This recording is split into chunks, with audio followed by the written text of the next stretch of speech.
Titanic was the luckiest ship to ever sink, and it's all because of a fire. Now, I know this sounds a little crazy, so let me explain. Let me ask you a question.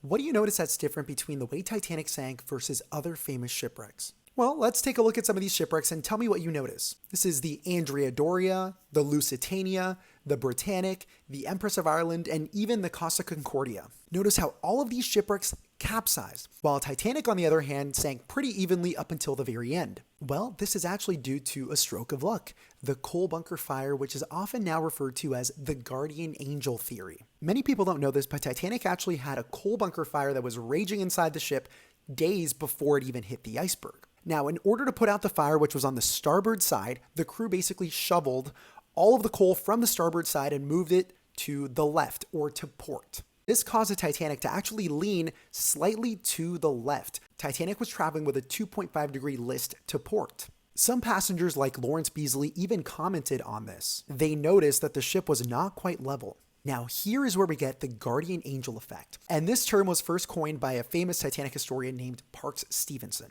On the night of the sinking, the iceberg hit the Titanic on the starboard or right side.